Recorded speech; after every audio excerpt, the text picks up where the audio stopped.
Speedbuilders.com. Please state your name and occupation. John Smith, Deputy Sheriff. How long have you been so employed? 12.5 years. Prior to your employment with the Sheriff's Department, had you had other law enforcement employment? Yes, I did. Where was that? Military Police, U.S. Army. How long were you in the Army? 3 years. I see by your uniform that you are a sergeant. That's right. I'm the supervisor for the night shift. All right. In your capacity as a deputy sheriff, were you on duty April 27? I was on patrol that particular night. I had been called to the scene of a traffic accident. What time did you get there? I got the call about 9 p.m., and I arrived approximately 15 minutes after that. When you got to the scene of the accident, what did you find? 2 vehicles had apparently been in an accident. What kind of vehicles were they? One was a Buick, the other one was a Ford. Would you describe briefly the relative positions of these 2 cars? The Buick was positioned partly on the road and partly on the gravel shoulder. It was in the northbound traffic lane. Where was the other car? The Ford was completely off the road. In fact, it was partly on the gravel shoulder of the southbound traffic lane and partly on the grass. What was the first thing you did when you arrived at the scene of the accident? I went to the Buick first. What did you observe? A paramedic was treating the male who was located in that vehicle. What was the location of the person in the automobile? He was in the right rear passenger portion of the vehicle. What was his position? If I remember correctly, his legs were extended toward the front section of the car. Was there anyone else in that car? I didn't see anybody else. Did you know the man who was in the vehicle? I didn't look at his face that closely, no. What did you do next? I went to the other vehicle. What did you observe at that location? There was a woman whose body was partially out of the automobile on the driver's side. Her legs were still in the vehicle, but the upper portion of her body was hanging out. Were you able to identify that woman? Not at that time, no. What observations did you make concerning her? I checked for vital signs, but I didn't find any. What else did you observe? When I looked in the left rear passenger side of the car, I saw another female there. Her head was leaning backward. When I checked this person, I found no signs of life either. Did you know who that individual was? Not at the time. Did you say that this individual was a woman? Yes, I did. What else did you observe at that vehicle? There was another female. She was in the right rear passenger seat, leaning over toward the center of the vehicle. When I checked her, I could find no signs of life.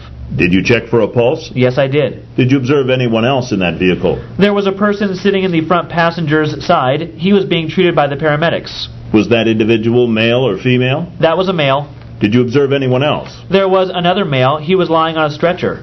What did you do next? I went about processing the scene. By processing the scene, what do you mean? Taking measurements and photos, among other things. During the course of processing the accident scene, did you talk with any witnesses? Yes, I did. A gentleman came up to me and said he had been a witness to the accident. Did you obtain his name and address at the scene of the accident? Yes, I did. Did you speak with any other individuals at the scene? I spoke with an individual who said that she had been a passenger in the Buick. There is a diagram of the accident scene on the blackboard. Please step over there and label with the letter A the vehicle that you have identified as the Ford. That would be the automobile in the southbound lane. That's the vehicle in which you observed 3 people that you thought to be dead. Is that correct? That's correct. There were also 2 injured persons? Well, the ambulance was positioned on the highway approximately here. There was an injured party lying on the stretcher over here. In the Buick, you found 1 injured person, a male. Is that correct? That's correct. Did you observe the damage to the Ford? Yes, I did. Describe that for us. The left front was completely smashed in. The damage extended back to the left rear door. The dashboard had been pushed all the way into the rear passenger compartment. What about the damage to the Buick automobile? Similar type of damage. The left front was smashed in, with the damage extending back to the left rear passenger compartment. All right. Did you inspect the highway at the accident scene? Yes, I did. There were skid marks and debris. Please show us on the diagram where the debris was. In this general vicinity. For the record, you have drawn a circle in the southbound lane? That's correct. What else did you observe? Upon impact, there were automobile parts that flew off in various directions. There was fluid on the road, possibly from the radiator, with a trail leading from this point to that point. Sergeant, based on your experience and based on what you saw at the scene of the accident, where was the point of impact? About in this area right here. Did you measure how far that area was from the center line? It was about 4 feet. Judging from that measurement, were you able to form an opinion with respect to the position of the Buick just before the accident? It would have been over the center line on impact. Were there other deputies at the scene of the accident when you arrived there? Yes, there were. Did you order one of those deputies to issue a citation to the operator of the Buick? Yes, I did. I felt that I had probable cause to believe he had crossed over the center line of the road. All right. In addition to what you have already said, did you have reason to think that the driver of the Buick had been driving while under the influence? Yes, I did.